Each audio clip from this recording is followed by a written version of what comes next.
The first question might be, why should you even bother improving yourself? And I think the answer to that is something like, so you don't suffer any more stupidly than you have to. And maybe so others don't have to either. It's something like that. Like there's a real injunction at the bottom of it. It's not some casual self-help doctrine. It's that if you don't organize yourself properly, you'll pay for it, and in a big way, and so will the people around you. Now, and you could say, well, I don't care about that, but that's actually not true. You actually do care about that, because if you're in pain, you will care about it. And so you do care about it, even if it's just that negative way, It's very rare that you can find someone who's in excruciating pain who would ever say, well, it would be no better if I was out of this. Sort of pain is one of those things that brings the idea that it would be better if it didn't exist along with it. It's incontrovertible. So you get your act together so that there isn't any more stupid pain around you than necessary. Well, so then the question might be, well, how would you go about getting your act together? And the answer to that, and this is a phenomenological idea too, it's something like, look around for something that bothers you and see if you can fix it.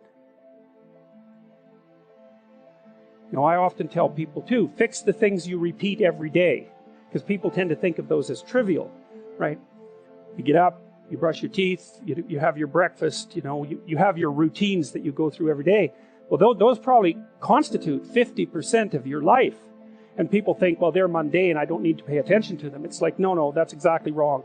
The things you do every day, those are the most important things you do. Hands down. All you have to do is do the arithmetic. Let's say you go into you can do this in a room. It's quite fun to do it just when you're sitting in a room, like a room, maybe your bedroom. You can sit there and just sort of meditate on it and think, okay, if I wanted to spend 10 minutes making this room better, what would I have to do? And you have to ask yourself that, right? It's not a command. It's like a genuine question. And things will pop out in the room that you like, there's a stack of papers over there that's kind of bugging you, and you know that maybe a little order there would be a good thing. And, there's some rubbish behind your computer monitor that you haven't attended to for like 6 months, and the room would be slightly better if it was a little less dusty and the cables weren't all tangled up the same way. And like, if you allow yourself just to consider the expanse in which you exist at that moment, there'll be all sorts of things that'll pop out in it that you could just fix. And, I might say, well, if you were coming to see me for psychotherapy, this easiest thing for us to do first would just be to get you to organize your room. You think, well, is that psychotherapy? And the answer is, well, it depends on how you conceive the limits of your being. And I would say, start where you can start. If something announces itself to you, which is a strange way of thinking about it, as in need of repair, that you could repair, then, hey, fix it. You fix 100 things like that, your life will be a lot different. See, part of what artists do, for example, when Van Gogh paints a room and you look at it glowing, he's trying to show you what's beyond your perception of the room. And I mean this technically, like the way that your visual system is set up is that whenever memory and presumption can replace direct perception, it will, because it's simpler. So you literally see what you expect to see. And if what you see is dull and drab and boring and pointless and uninspiring, then that's you. It's not what's there. And what the artist does when he or she re-represents that mundane reality is to remind you of what's behind it, the potential that's there. And so what I'm suggesting to people is that they take the potential that's right in front of them. It's like, okay, and here's the rule. You're aiming up. There's something that you could change, that you would change. That might be a very small thing. Could, well, that's within the grasp of your power. Would is within the grasp of your will. To combine those two things might be a very small shift. You might only be willing to make a very tiny step forward. It's like, fine, good enough. Make a tiny step forward. And that makes you a slight bit stronger than you were before. And then the next step can be slightly larger. And it's the path of humility. If people look at their lives, it's a very interesting thing to do. I like the idea of the room, because you can do that at the drop of a hat. Go back to where you live and sit down and think, okay, I'm going to make this place better for half an hour. What should I do? You have to ask. And things will just pop up like mad. And it's partly because your mind is a very strange thing. As soon as you give it a name, a genuine aim, it'll reconfigure the world in keeping with that aim. That's actually how you see to begin with. And so if you set it a task, especially, you have to be genuine about it, which is why you have to bring your thoughts and emotions together, and then you have to get them in your body so you're acting consistently. You have to be genuine about the aim, but once you aim, the world will reconfigure itself around that aim, which is very strange. Be careful what you aim at, right? What you aim at determines the way the world manifests itself to you. And so if the world is manifesting itself in a very negative way, one thing to ask is, are you aiming at the right thing? Now, I'm not trying to reduce everybody's problems to an improper aim. People get cut off at the knees for all sorts of reasons. They get sick, they have accidents. There's a random element to being, that's for sure. And so you don't want to take anything, even that particular phrase, too far. You want to bind it with the fact that random things do happen to people. But it's still a great thing to ask. And so what that means is, well, you get up in the morning and you're excited about the day. You're ready to go. And so as far as I can tell, what you do is you specify your long-term ideal.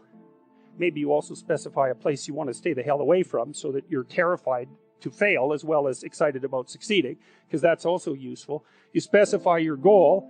You do that in some sense as a unique individual. You want to specify goals that make you say, oh, if that could happen as a consequence of my efforts, it would clearly be worthwhile.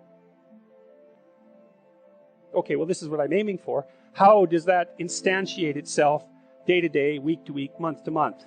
And that's where something like a schedule can be unbelievably useful. Google Calendar. It's like, make a damn schedule and stick to it. Okay, so what's the rule with the schedule? It's not a bloody prison. That's the first thing that people do wrong. They say, well, I don't like to follow a schedule. It's like, well, what kind of schedule are you setting up? Well, I have to do this, then I have to do this, then I have to do this, and then I just go play video games, because who wants to do all these things that I have to do? It's like, wrong. Set the damn schedule up so that you have the day you want. That's the trick. It's like, okay, I've got tomorrow. If I was going to set it up so it was the best possible day I could have, practically speaking, what would it look like? Maybe 20% of your day has to be responsibility and obligation, or maybe it's more than that, depending on how far behind you are. But even that, you can ask yourself, okay, well, I've got these responsibilities. I have to schedule the damn things in. What's the right ratio of responsibility to reward? And you can ask yourself that, just like you'd negotiate with someone who is working for you. It's like, okay, you got to work tomorrow. Okay, so I want you to work tomorrow. And you might say, okay, well, what are you going to do for me that makes it likely that I'll work for you? Well, you could ask yourself that, So maybe you do an hour of responsibility and then you play a video game for 15 minutes. I don't know, whatever turns your crank, man. But, you have to negotiate with yourself and not tyrannize yourself. Like you're negotiating with someone that you care for, that you would like to be productive and have a good life. And that's how you make the schedule. It's like, and then you look at the day and you think, well, if I had that day, that'd be good. Great.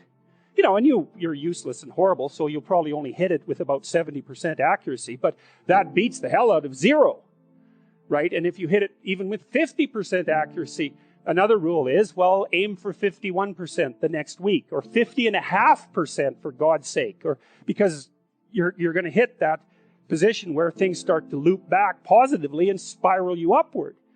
And so that's one way that you can work on your conscientiousness, is to plan a life you'd like to have. We're built for a burden, and we're not happy without that burden, and we want to find the one that suits us. And that's difficult. It's part of the adventure of life to seek out the burden that suits you. But when you have that, then yes, then hopefully you're operating in harmony with the requirements of those around you.